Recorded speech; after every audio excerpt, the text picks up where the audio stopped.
तर सर्वांना सप्रेम जय भीम मित्रांनो.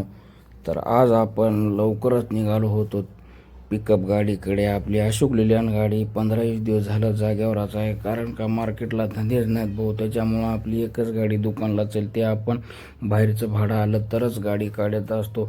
तर आपण ऑलरेडी निघालो दुकानकडे, कारण का आपल्याला 4-5 भाडे होती दुकानचे. त्याच्यामुळं आपण लवकरच दुकानकडे निघालो होतो. तर हे आमचे मामा आहेत दोन्ही बी.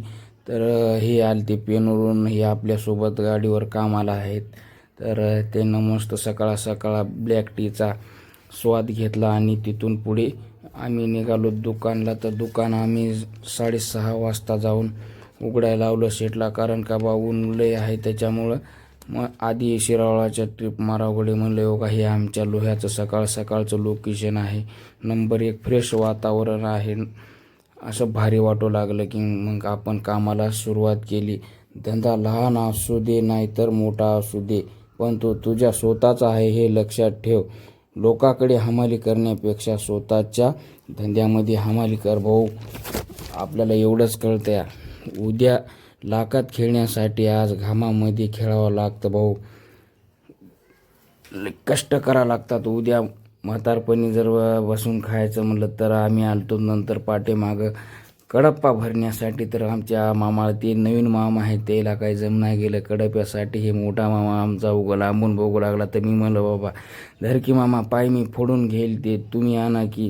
अनुभव लागते मित्रांनो ह्या धंद्यामध्ये, नसतर पाय फुटतंय बघा. लय डेंजर काम आहे. डेंजर म्हणजे काय, मला लागलेलं आहे 2-3 वेळेस मार. ह्या धोंड्याचा लय बेकार लागते. त्याच्यानं हातापायाकडे बघून काम करावं लागते. तर ऑलरेडी आम्ही कडप्पासुद्धा भरला होता. तिथून पुढे मी दुकानला आलो. तर या साई ट्रेडर्स हे ते सर्व नळ फिटिंगचं नळ फिटिंगचं सामान भेटते. PVC नळ स्टाईल. हे आमचे रमाशेठ आहेत. सकाळी सकाळी न आंघोळ करता दुकानला आले होते. आज लवकरच दुकान उघडायला लावलं होतं. तर याच्यापाशी स्टाईल कडप्पा 1 नंबर दरामध्ये भेटते. त्यांचा पत्ता आहे छत्रपती शिवाजी महाराज चौक, बसस्टँड रोड, लोहा. तर आम्ही गिरनाईटची बांधाबांधी केली. तिथून आपण आलो छत्रपती शिवाजी महाराज चौक. तिथून आपल्याला लेफ्ट घ्यायचं होतं. तर टर्न मारल्या हे सर तर रॉंग साईडनं चाले बाबा. धक्का लागले की मोठ्या गाडीवाल्याकडे चूक करतात. तर मित्रांनो, असं रॉंग साईडनं जाऊ नका, चुकी करू नका आपण हातानं. मोठ्या वाहनवाल्याची चुकी काढतात. नंतर तिथून आपण समोर आलो सुनेगावच्या पेट्रोल पंपावर. बाबा बघितलं तर काय 5-50 वाहन लागलं होतं. तर त्या पंपावर डिझेलसुद्धा नव्हतं. त्या टँकरची वाट बघू लागली व्हायला. काय अवस्था झाली राव महाराष्ट्राची. ह्या काय कळायलाच मार्ग नाही.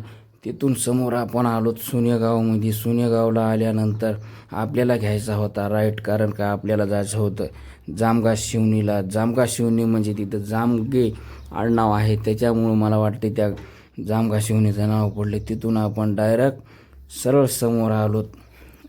5 किलोमीटर आल्यानंतर समोर पांगरी लागते. पांगरीहून आपल्याला आणखीन इकडं राईटला घ्यायचं आहे. आपण राईटला टर्न मारालो तेव्हा काय तिथं एक साईडशी रस्ता झालता. तिथं मला एक म्हणजे गलतफहमी झाली, बाबा रोडनं नवीन घेऊ की का खालून घेऊ. तर आमच्या बाजूला आमचे मामा बसलेले म्हणले, बापू खालूनच घे, नवीन रस्ता आहे, पुढे रस्ता नसेल उतरायला. तर खरंच नव्हता.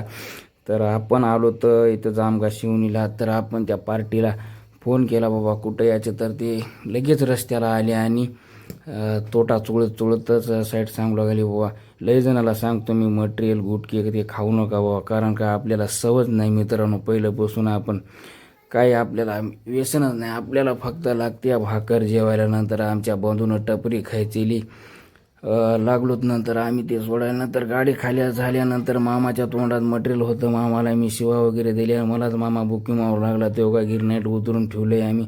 आमचे बंधू हिसाब मारू लागले, भाऊ हमालीचा हिसाब मारा लागतं. तवाच्या होत नसता, लक्षात नसते. तर गाडी खाली करून आम्ही निघालो थेट लोह्याला. तर लोह्याला पोहोचल्यानंतर मित्र आपल्याला भरायचा होता आता दगड सांगीचा माल. तर आपण आता म्हणलं भावाला चला आधी जेवण करून येऊ, नंतर भरू. तर सप्रेम जय भीम.